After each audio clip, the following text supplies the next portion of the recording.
உலகுக்கு அம்மையும் அப்பனுமாக விளங்கும் சிவனாரும் பார்வதியும் கைலையிலே வீற்றிருந்தார்கள். அச்சமயத்தில் ஈசனார், பார்வதி, நான் சென்று உலகின் ஜீவராசிகளுக்கு அவர்களின் வினை பயன்படி படியளந்து வருகின்றேன் என்று சொல்லி புறப்பட்டார். ஈசனாரின் வழக்கம். ஈசனார் தன் பணியை தவறாமல் செய்கின்றாரா என்று பார்வதியாளுக்கு சந்தேகம். எனவே ஈசனாரை சோதித்து பார்ப்போம் என்று முடிவு செய்தாள். எனவே குமிழ் ஒன்றை எடுத்து அதில் ஒரு சிற்றெரும்பை பிடித்து போட்டாள். அதனுள் காற்றும் புகை இயலாது. எனவே இந்த எறும்புக்கு ஈசனார் எப்படி படியளப்பார் என்று எண்ணிக்கொண்டிருந்த வேளையில் படியளந்த பரமன் கைலாயம் திரும்பினார். உமை அவள் ஈசனாரிடம், ஈசனே, தாங்கள் இன்றைக்கு அத்தனை ஜீவராசிகளுக்கும் படியளந்து விட்டீர்களா என்று கேட்டாள். ஆம் தேவி, அவரவர் முற்பிறவியில் செய்த பாவ புண்ணியங்களுக்கேற்பவும் இப்பிறவியில் அவர்கள் செய்து வருகின்ற பாவ புண்ணியங்களுக்கேற்பவும் அனைத்து ஜீவராசிகளுக்கும் உணவளித்து விட்டு வந்தேன் என்றார் பரமன். தங்களின் பணியில் ஒரு உயிரினம் கூட விடுபட்டிருக்காதா என்று வினவினாள் அம்மை. அது எப்படியாகும்? இந்த பணியில் தவறு எதுவும் நேர்ந்துவிடக்கூடாது என்பதற்காகத்தான் நானே நேரில் சென்று படியளந்து விட்டு வருகின்றேன் என்றார் இறைவன். இன்றைக்கு நீங்கள் படியளந்ததில் ஓர் உயிரினம் விடுபட்டு விட்டது. ஒரு காலும் இல்லை, அனைத்து ஜீவராசிகளுக்கும் படியளந்து விட்டேன். இல்லை, ஒரு சிற்றெரும்பு விடுபட்டு விட்டது என்று சொல்லி பார்வதியால் அந்த குமிழை திறந்தாள். அங்கே அந்த சிற்றெரும்புவின் வாயில் ஓர் அரிசியை கவ்விக்கொண்டிருந்தது. இதை கண்டதும் பார்வதியாளுக்கு தன் தவறு புரிந்தது. இறைவா, என்னை மன்னித்து விடுங்கள், நான் தவறு செய்து விட்டேன். எல்லோருக்கும் படியளக்கும் பரம்பொருளை சோதனை செய்து விட்டேன் என்று ஈசனாரின் பாதங்களில் வீழ்ந்தாள். ஈசனோ கடுங்கோபம் கொண்டார். நீ என் மனைவியாக இருந்தாலும் என்னை சோதனை செய்தபடியால் பூலோகம் போ, வனப்பேச்சியாக சுற்றித் திரி என்று சாபமிட்டார். மனமுடைந்த அம்மை அழுது புலம்பினாள். இந்த சாபத்திற்கு விமோசனம் எப்போது தருவீர்கள் என்று ஈசனை கேட்டாள். நீ என்னை நினைத்து மயானத்தில் நின்று தவம் செய், உரிய காலத்தில் யாமே வந்து உன்னை மீட்போம் என்று சொல்லி பார்வதியாளை பூலோகம் அனுப்பினார். மயான பூமியில் அம்மை பேச்சியம்மனாக அமர்ந்தாள். மனம் ஒன்றி ஈசனை எண்ணி மாதவம் புரிந்தாள். அம்மையின் தவத்தை கண்ட ஈசன் இறங்கினார். அம்மை முன் தோன்றினார். அவள் சாபத்தை நீக்கினார். தேவி, உனக்கு என்ன வரம் வேண்டும் கேள் என்று சொல்ல தேவியும், ஐயனே, தாங்கள் எனக்கு 2 புதல்வர்களை அளித்தீர்கள். அவர்களும் தங்கள் வயது வந்த பின்னே என்னை விட்டு போய்விட்டார்கள். தாங்களும் படி அளக்கிறேன் என்று சொல்லி என்னை தனியே விட்டு போய்விடுகின்றீர்கள். எனவே எனக்கு ஓர் ஆண் குழந்தை வேண்டும், இப்பொழுதே வேண்டும் என்று வேண்டினாள். ஈசனாரும், தேவி பார், அங்கே மயானத்தில் பிணம் எரிகின்றதல்லவா, அப்பிணம் கொடுஞ்சுடராக எரிகையில் நீ அங்கே நின்று என்னை நினைத்து உன் முந்தானையை ஏந்து, உனக்கு ஒரு ஆண் குழந்தை பிறக்கும். நீ குழந்தையை எடுத்துக்கொண்டு கைலாயம் வந்து சேர்வாயாக என்று சொல்லி மறைந்து விட்டாள். பேச்சியம்மனும் அதை போல் பிணம் ஒன்று கொடுஞ்சுடராக எரியும் வேளையில் அருகில் சென்று தன் முந்தானையை ஏந்த அவள் மடியில் சுடலை முத்துக்கள் தெரித்து விழுந்தன. அவை உறுப்புகள் ஏதுமற்ற ஓர் சதை பிண்டமாக பேச்சியம்மாளின் மடியில் இணைந்தன. பிண்டத்திற்கு உயிர் உள்ளது, ஆனால் எந்த உறுப்புகளும் இல்லையே என்று கலங்கிய பேச்சி மீண்டும் ஈசனை நினைத்து அழுதாள். பிள்ளை வரங்கேட்ட எனக்கு இந்த முண்டத்தை தந்துவிட்டீர்களே என்று புலம்ப ஈசனார் தோன்றி அப்பிண்டத்திற்கு உறுப்புகளை அளித்து அழகியதோர் ஆண் குழந்தையாக மாற்றி அம்மையிடம் தந்தருளினார். அம்மையும் முண்டமாக பிறந்த அந்த குழந்தைக்கு முண்டன் என்றும் சுடலை முத்துக்களால் பிறந்ததால் சுடலை மாடன் என்றும் பெயர் கொடுத்தாள். பின்னர் அம்மையானத்திலேயே பிள்ளைக்கு அமுது ஊட்டினாள். பிறகு தன் குழந்தையை எடுத்துக்கொண்டு கைலாயம் வந்து சேர்ந்தாள். அன்னையுடன் கைலாயம் வந்த சுடலை நாளொரு மேனியும் பொழுதொரு வண்ணமுமாக வளர்ந்து வந்தான். அன்னையின் அமுதுண்டு வளர்ந்து வந்த சுடலைக்கு வயிற்று பசி தீரவில்லை. ஒரு நாள் நடுசாமம். பார்வதியால் சுடலைக்கு அமுது ஊட்டிவிட்டு படுக்கைக்கு சென்று விட்டாள். நடுசாமத்திலே சுடுகாட்டில் பிணம் ஒன்று எரிந்து கொண்டிருந்தது. அந்த வாசனை கைலாயத்தின் தொட்டிலில் படுத்திருந்த குழந்தைக்கு எட்டியது. சுடலை நினைத்தான், நம் அம்மா ஊட்டும் அமுது நமக்கு போதாது, நாம் சென்று எரியும் இப்பிணத்தை தின்று வருவோம் என்று. தொட்டிலில் இருந்து இறங்கிய சுடலை சுடுகாடு சென்று எரியும் பிணங்களை தின்றான். அங்கே சுற்றித் திரியும் பேய்களுக்கும் உணவளித்தான். பேய்களோடு பேயாக சுடலை அங்கே நடனமாடினான். தன் தாய் தன்னை தேடும் வேளை வந்தபோது கைலாயம் சென்று தொட்டிலில் குழந்தையாக படுத்துவிட்டான். அதோடு மட்டுமல்ல, பசியில் அழும் குழந்தை போல் சுடலை அழ ஆரம்பித்தான். தன் குழந்தையின் அழுகையை கேட்ட பார்வதியாலும் ஓடி வந்தாள். வந்தவள் குழந்தையை எடுத்து அணைத்தாள்.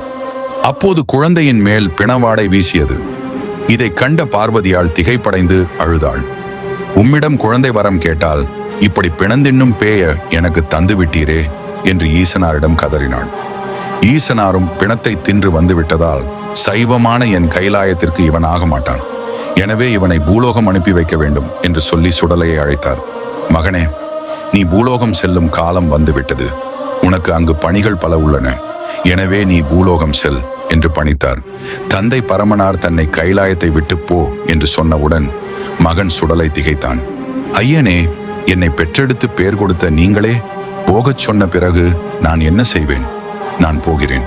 எனக்கு கொடை கொடுத்து வரமளிக்க வேண்டும் என்றான். சுடலைக்கு அப்போது வயது 5. உனக்கு எப்படிப்பட்ட கொடை வேண்டும் என்று ஈசனார் கேட்டார். எட்டாத பரண் போட்டு அதில் 8 அடுக்குகளில் எனக்கு படையலிட வேண்டும். ஒரு பரணில் ஒரு கோட்டை புழுங்கல் அரிசி சோறும், ஒரு பரணில் சூழி ஆடுகளும், ஒரு பரணில் சூழி எருமைகளும், ஒரு பரணில் சூழி பன்றிகளுமாக உயிர் பலிகள் படையலிட வேண்டும் என்று கேட்டான். இதை கேட்டதும் கைலாயம் அதிர்ச்சியானது. சுத்த சைவ கோட்டையான கைலாயத்தில் அசைவ படையலா? அதுவும் ஈசனாரிடமே இவன் கேட்டுவிட்டானே என்று அத்தனை தேவாதி தேவர்களும் மலைத்தனர். உமையவளுக்கோ தன் பிள்ளை இப்படி பிணந்திண்ணி பிள்ளையாகிவிட்டானே என்ற வருத்தம். ஈசனும் இசைந்தார். சைவ கோட்டையான கைலாயத்தில் அன்று மாடனுக்கு அசைவ படையல், அதுவும் ஈசனே ஏற்பாடு செய்தது. தேவாதி தேவர்கள் முன்னிலையில் அத்தனை படையல்களையும் ஏற்றான். நடனமாடினான். தேவ மங்கைகளும் நடனமாடினர். இறுதியில் ஈசனாரிடம், இந்த பலிகள் எனக்கு போதாது, எனக்கு நரபலி வேண்டும் என்று கேட்டான். ஈசனோ மௌனமாக தன் காலால் தரையை தேய்த்தார். அங்கே தேவகணியன் தோன்றினான். தன் மகுடத்தை இசைத்து மாடனை மகிழ்வித்தான். ஆடினான். அவன் ஆட்டத்தில் மயங்கினான் மாடன். தன் கையை கிழித்தும் நாக்கை கிழித்தும் இரத்தத்தை மாடனுக்கு பலியாக கொடுத்தான். அதையே நரபலியாக ஏற்ற மாடனும் ஈசனாரிடம் வந்து மீண்டும் வரம் கேட்டான். ஓயாத பேய்களை அடக்கும் வரம் வேண்டும். தர்க்கம் செய்யும் பேய்களை நான் தடிகொண்டு ஓட்ட வேண்டும். நான் கொடுக்கும் மயான சாம்பலால் தீராத நோய்கள் எல்லாம் தீர்ந்து போக வேண்டும். நல்லவர்கள் என்னை பணியாவிட்டாலும் அவர்களுக்கு நான் நல்லது செய்ய வேண்டும். கெட்டவர்கள் என் பாதம் பணிந்தாலும் அவர்களை நான் கருவறுக்க வரம் வேண்டும் என்று சுடலை கேட்டான். மகன் சொல்லுக்கு தந்தையும் செவிமடுத்தார். தந்தேன் மகனே, நீ செல்லலாம் என்று அவனை வழியனுப்பி வைத்தார். ஈசனிடம் வரம் வாங்கிய நம் சுடலை மாட சுவாமி கைலாயத்தின் தென்வாசல் வழியாக வெளியேறினார். வரம் வாங்கியவரை மரியாதையோடு அழைப்போம். வீராவேசமாக கையில் வல்லயம், வீச்சரிவாள், பொந்தந்தடியை ஏந்தி வல்லவனாம் மாயன் சுடலை ஆண்டி பூலோகம் வந்து சேர்ந்தார். திருக்கேதாரம் தொடங்கி சிவாலயங்களில் சென்று வழிபாடு செய்தார். காசியின் புனித தீர்த்தங்களில் நீராடி வடநாட்டு புண்ணிய தலங்களை எல்லாம் தரிசித்துவிட்டு நம் தென்னாடு நோக்கி வந்தார் சுடலை ஈசன். தென்னாட்டில் காஞ்சியில் ஐயனையும் அம்மை காமாட்சியையும் கண்டு வணங்கினார். திருவண்ணாமலை சென்று அண்ணாமலையானையும் உண்ணாமுலையாளையும் வணங்கி அருள் பெற்றார். வேங்கடமலை சென்று திருவேங்கடநாதனையும் அன்னையையும் வழிபட்டார். இவ்வாறாக புண்ணிய தலங்கள் எல்லாம் சென்று வழிபட்ட சுவாமி நம் பாண்டி மாதேசம் வந்து சேர்ந்தார். மதுரை மாநகரில் ஈசனால் ஏற்படுத்தப்பட்ட புண்ணிய நதியாம் வைகையில் நீராடி சோமசுந்தர கடவுளையும் அன்னை மீனாட்சியையும் வணங்கினார். இவ்வாறாக சிவாலயங்கள் 1008 திருப்பதிகள் 108 தரிசனம் செய்த சுவாமி மலையாள தேசம் நோக்கி வந்தார். அங்கே குருவாயூர், திருவனந்தபுரம் என்ற புண்ணிய தலங்களை தரிசனம் செய்துவிட்டு வரும் வழியில் பேச்சிப்பாறை அருகே கொட்டாரக்கரை என்ற ஊரை வந்தடைந்தார். சுடலைமாட சுவாமி கொட்டாரக்கரை வந்து சேர்ந்த சமயத்தில் அங்கே கோயில் கொண்டிருந்த அன்னை பகவதிக்கு திருவிழா. தேரோட்டம் சிறப்பாக நடைபெற்று கொண்டிருக்கின்றது. தேரிலே சிம்மக்கொடியை கண்டதும் தன் தாய்க்குத்தான் திருவிழா நடக்கிறது என்று அறிந்த சுடலையாண்டவர் இவளிடம் அடைக்கலம் கேட்போம் என்று அவளை வணங்கி நின்றார். தேரில் பவனி வந்த அன்னையோ சுடலை மாடனை கவனிக்கவில்லை. ஒரே பாய்ச்சலாக தேரில் பாய்ந்தார். தேரின் அச்சு முறிந்தது. தேரோட்டத்தை காணாமல் தேவதாசியின் ஆட்டத்தை கண்டு கழித்துக் கொண்டிருந்த ஒருவனது தலையை பிடுங்கி எறிந்தார். அது தேவதாசியின் மேல் பட்டதால் அவளும் இறந்தாள். அன்னைக்கு அன்றாடம் பூசைகள் செய்து வரும் அந்தணரை ஒரே அடி. அவரும் மிரண்டு அன்னையிடம் ஓடினார். தாயே பகவதி, அன்றாடம் உனக்கு பூசனைகள் செய்து வருகின்றேன். என்னை ஒருவன் அடித்து விட்டான், கண் கொண்டு பாரம்மா என்று அழ அன்னை வெகுண்டெழுந்தாள். இதற்குள் பகவதியில் கோட்டைக்குள் புகுந்துவிட்ட சுடலை மாடன் கோட்டையிலே பொல்லாத அட்டகாசம் செய்தார். கொடிமரத்தை ஆட்டுவதும் கோபுரத்தில் நின்று ஆடுவதுமாக செய்த அட்டகாசத்தை கண்ட அன்னை பகவதிக்கு பொறுக்கவில்லை. யாரடா அது என் கோட்டைக்குள் அத்துமீறியது என்று கோபத்தோடு கிளம்பி வந்தாள். தன்னை இந்த கோலத்தில் கண்டால் அன்னையின் கோபம் ஆறாது என்று எண்ணிய சுடலைமாட சுவாமி 7 வயது பாலகனாக உருக்கொண்டு நடந்து வந்தார். பாலகனை கண்டதும் அன்னைக்கு பாசம் வந்து விட்டது. இந்த சிறுவனா என் கோட்டையில் அட்டகாசம் செய்தது என்று எண்ணிய அன்னை அவரிடம் விசாரித்தாள். பாலகா, உன் பெயர் என்ன? உன் பெற்றோர் யார்? அன்னையின் அமுத மொழி கேட்ட தனையனும் தன்னை பற்றிய விவரங்களை கூறினார். அம்மையே, என்னை பெற்றெடுத்தாள் பார்வதியாள். பேர் கொடுத்தார் பரமசிவன். பிறந்தது சுடலையில், வளர்ந்தது கைலாயத்தில். என்னை பெற்றவர்கள் என்னை ஆகாதென்று விரட்டிவிட்டனர். என்னை ஆதரிப்பார்கள் யாரும் இல்லை. பூலோகத்தில் தஞ்சம் கேட்டு உன்னை நாடி வந்தேன் என்று சுடலை மாட சுவாமி தெரிவித்தார். பார்வதியாள் பெற்றெடுத்தாள் என்ன? இந்த பகவதியாள் பெற்றெடுத்தாள் என்ன? மகனே, நீயும் என் மகன்தானப்பா. உனக்கு அடைக்கலம் தந்தோம். உனக்கு வேண்டியதை தந்து பசியாற்றுவோம் என்றாள் அம்மை. பகவதி, அம்மா, உன் ஆலயத்தை நான் தினந்தோறும் பார்க்கின்றேன். உனக்கு பச்சரிசி சாதத்தை தவிர வேறொன்றும் படைக்க காணோம். இதை தின்றால் எனக்கு பசி அடங்காது என்றார் சுடலை மாடன். உனக்கு வேறென்ன வேண்டும் கேள் என்று பகவதியால் கேட்க, ஒரு கோட்டை புழுங்கல் அரிசியில் சோறு பொங்கி ஒரே படையலாக இட வேண்டும் என்றார் சுடலை ஈசன். அப்படியே தந்தோம் என்று சொல்லி அன்னையும் சுடலைக்கு படையலிட ஏற்பாடு செய்தாள். மேலும் அவளது ஆலயத்தின் ஈசான மூலையில் உள்ள 7 கடாரம் தங்கத்தை காவல் காக்கும் பொறுப்பையும் சுடலையிடம் ஒப்படைத்தாள். படையலை தின்ற சுவாமிக்கு பசி அடங்கவில்லை. எனவே அன்னையின் ஆலயத்துக்கு வரும் கொடியவர்களை கொன்று தின்ன ஆரம்பித்தார். இதை கண்ட பகவதிக்கு பொறுக்கவில்லை. மகனே, இங்கே பார். என்னை நாடி வருவோர் கெட்டோர்கள் என்றாலும் நல்லோர்கள் என்றாலும் அவர்களை காப்பது என் கடமை. நீ அவர்களை வதம் செய்யக்கூடாது என்று எச்சரித்தாள். இதை கேட்ட மாடனோ, அம்மையே, நீ தரும் சைவ படையல் எனக்கு போதவில்லை. என்ன செய்வது? என்னை படைத்த ஈசன் இப்படி படைத்து விட்டார். நாளையிலிருந்து நான் மயானத்திற்கு வேட்டைக்கு செல்கின்றேன். செவ்வாய் மற்றும் வெள்ளி இரவுகளில் நான் வேட்டைக்கு செல்ல அனுமதி கொடுக்க வேண்டும் என்று கேட்டார். அம்மையும் அனுமதி அளித்தாள். இவ்வாறாக மாடன் செவ்வாய் மற்றும் வெள்ளிக்கிழமைகளில் மயான வேட்டைக்கு செல்வதும் அன்னையின் புதையலுக்கு காவல் இருப்பதுமாக தனது நாட்களை கழித்து வந்தார். அந்த சமயத்தில்தான் இப்படியாக சுடலை மாடன் கொட்டாரக்கரை பகவதியின் ஆலயத்தில் 7 கடாரம் தங்க புதையலுக்கு காவல் இருந்து கொண்டிருந்த சமயத்தில் மலையாள தேசத்திலே நந்தமுனலூர் என்ற ஊர் இருந்தது. அங்கே காளி பெரும்புலையன் என்றொருவன் வாழ்ந்து வந்தான். அவன் மாபெரும் மந்திரவாதி. அவனால் ஆகாத செய்கைகளே இல்லையாம். மந்திரத்தால் என்ன வேண்டுமானாலும் செய்திடுவான். அந்த ஊருக்கே அவன்தான் தலைவன். எனவே அவனது வீடு அரண்மனையை போன்றிருக்கும். அவனது மனைவி புலக்கொடியாள். இவர்களுக்கு திருமணமாகி பல ஆண்டுகளாகியும் குழந்தைகள் இல்லை. இதனால் மனமுடைந்த புலக்கொடியாள் தன் கணவனிடம் இதை பற்றி வேதனையோடு அழுதாள். மனத்தின் பாரத்தோடு புலக்கொடியாளும் தவம் இருந்தாள். அந்த சமயத்தில் ஆவையார் தவமிருந்த வீட்டில் இருந்த ஒரு மாவு உருண்டையை காகம் ஒன்று கவ்விக்கொண்டு பறந்து வந்தது. அதே சமயத்தில் கையேந்தி தவமிருந்த புலக்கொடியாளை கடக்கையில் அந்த மாவு உருண்டை அவளது கைகளில் விழுந்தது. இது இறைவனின் அருளாலே விழுந்தது என்று எண்ணிய புலக்கொடியாள் அதை உண்டாள். இல்லம் சென்றாள். அவளும் கருவுற்றாள். 10ஆம் மாதம் அழகிய பெண்மகவை பெற்றெடுத்தாள் புலக்கொடியாள். காளிப்புலையனின் குலதெய்வம் இசக்கியம்மன். எனவே இசக்கியின் பெயரையும் மாவு உருண்டை பிரசாதத்தால் பிறந்த குழந்தையாதலால் மாவின் பெயரையும் இணைத்து மாவிசக்கி என்று தன் குழந்தைக்கு பெயரிட்டான். மாவிசக்கியானவள் சகல கலைகளையும் கற்றுத் தேர்ந்தாள். மிகுந்த அழகுடன் விளங்கினாள். தன்னுடைய 12ஆம் வயதில் பருவமெய்தினாள் மாவிசக்கி. தன்னிடமுள்ள ஆபரணங்களால் மகளை அலங்கரித்து மகிழ்ந்தான் காளிப்புலையன். இன்னமும் தன் மகளுக்கு பொன்னால் நகைகள் செய்து போட்டு அழகு பார்க்க வேண்டும் என்ற ஆசை அவன் மனத்தில் உதித்தது. அதுவே அவனது அழிவுக்கும் காரணமானது. அஞ்சனமை போட்டு தங்க புதையல் எங்கே கிடைக்கும் என்று அவன் பார்க்கும்போது கொட்டாரக்கரை பகவதியின் ஆலயத்தில் 7 கடாரம் பொன் புதையலாக இருப்பதை அறிந்தான்.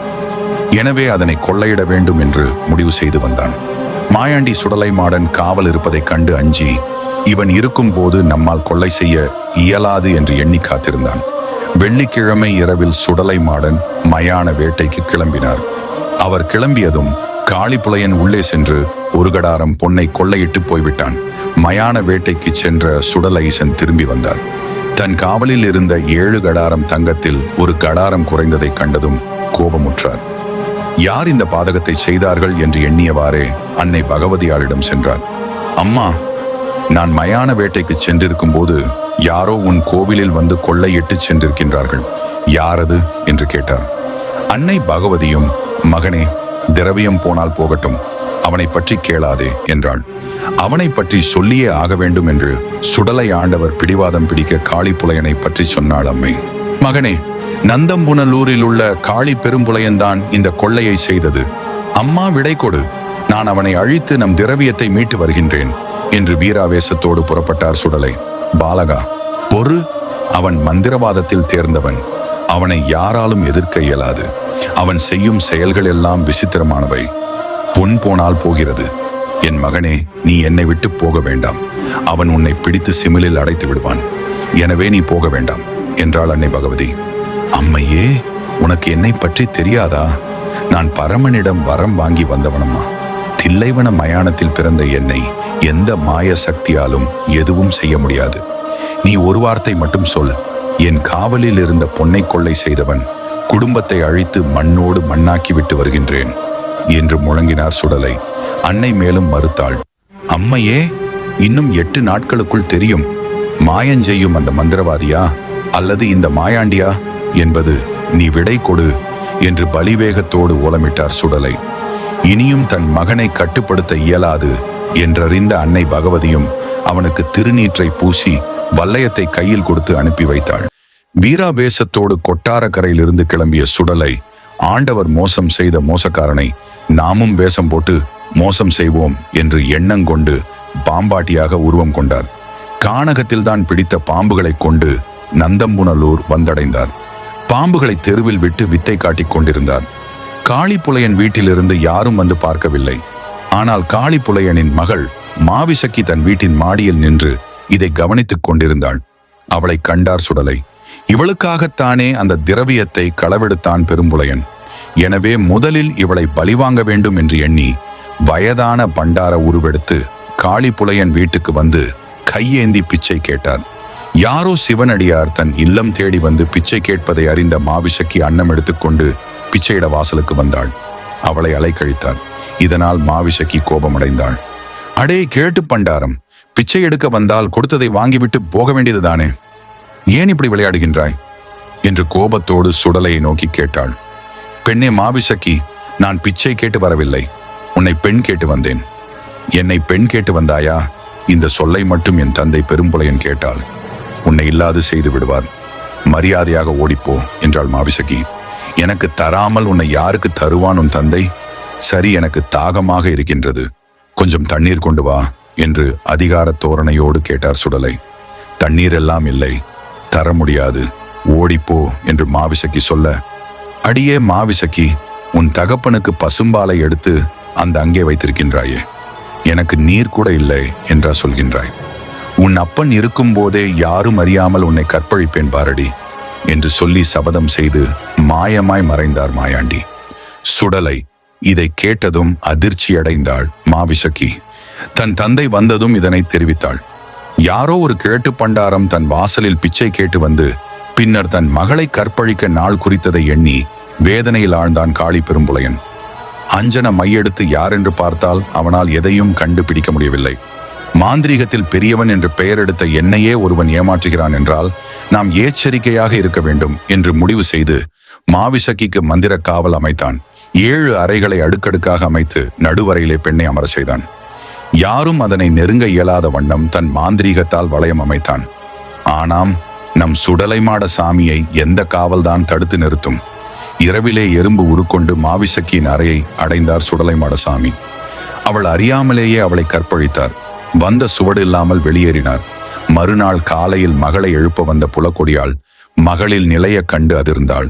மாவிசக்கியும் கண்ணாடியில் தன் கோலம் கண்டு அழத்து வங்கினாள். பெரும் புலையன் அதிர்ந்தான். தன் மாந்திரீகம் பொய்த்ததை எண்ணி பயந்தான். வந்தவன் மிகப்பெரிய ஆள், தன்னால் அவனை எதிர்க்க இயலாது என்பதை புரிந்து கொண்டான். ஆயினும் அவன் மனத்தில் வந்தவன் யார் என்ற கேள்வி எழுந்து கொண்டே இருந்தது. மை போட்டு பார்த்தான். ஏவல் தேவதைகளிடம் கேட்டான். யாராலும் சொல்ல முடியவில்லை. மாவிசக்கி கர்ப்பமானாள்.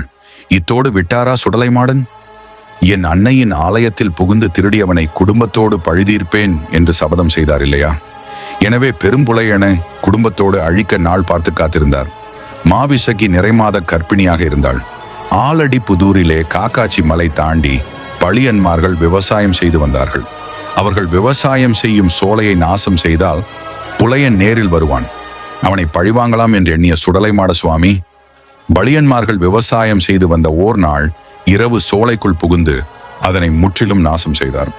மறுநாள் காலையில் வந்து பார்த்த பலியன்மார்கள் அதிர்ச்சியில் புலையனிடம் ஓடி வந்தார்கள்.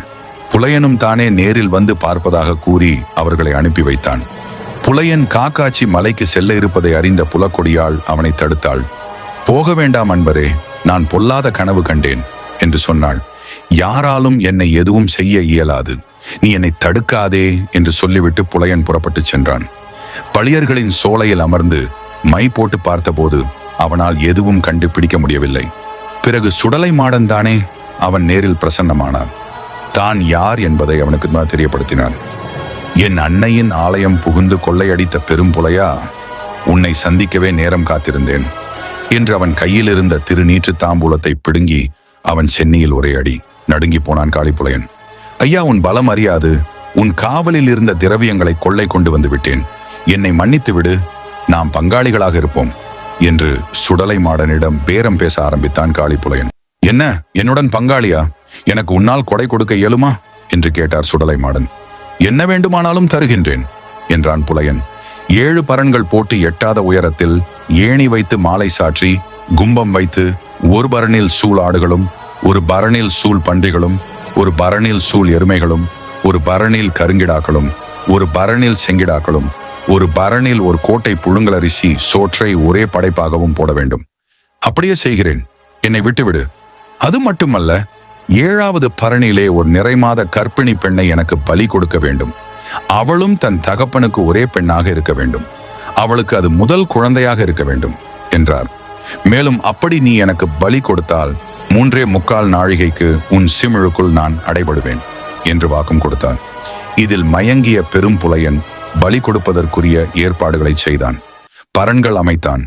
ஆடுகளும் பன்றிகளும் எருமைகளும் கிடாக்களும் கிடைத்தன. நிறைமாத கர்ப்பிணிக்கு எங்கு செல்வது என்று யோசனை செய்த போது மாவிசகியின் நினைவு வந்தது. தனக்கு மகளை விட மாந்திரீகமே முக்கியம் என்று எண்ணி அவளையே பலியிட தீர்மானித்தான் பெரும்புலையன். வீட்டுக்கு வந்தான். மகளை அழைத்தான். மகளே மாவிசகி, நம் குலதெய்வத்துக்கு பலி கொடுக்கப் போகின்றேன், நீயும் வா, நாம் செல்லலாம் என்று அழைத்தான். அப்பா, நானோ நிறைமாத கர்ப்பிணி, நான் அதை போன்ற பலி கொடுப்பதையெல்லாம் காணக்கூடாதல்லவா, நான் வரவில்லை என்று மறுத்தாள். அவளை சமாதானம் செய்து அழைத்துச் சென்றான். 7வது பரணிலே அவளை ஏற்றி அவளது கைகளையும் கால்களையும் கட்டினான். மாவிசக்கியும் புரிந்து கொண்டாள். அடே சண்டாளா, பெற்ற மகளென்றும் பாராமல் என்னையும் கொலை செய்து பலியிடத் துணிந்து விட்டாயே, நீ உருப்படுவியா? நான் மரித்து 7 நாட்களுக்குள் நீயும் செத்துப் போவாய் என்று சாபமிட்டு அழுதாள். அதையெல்லாம் காதில் வாங்கவில்லை காளிப்புலையன். அத்தனை ஆடுகளையும் எருமைகளையும் பன்றிகளையும் கிடாக்களையும் பலி கொடுத்தான். ஏற்றுக்கொண்டார் சுடலை மாட சுவாமி. ஒரு கோட்டை புழுங்கல் அரிசி சோற்றையும் ஏற்றார். இறுதியாக தனது மகளையும் நெஞ்சை கிழித்து பலி கொடுத்தான். அதையும் ஏற்றார். பின்னர் தான் சொன்னது போல் அவனது சிமிழுக்குள் அடைபட்டார்.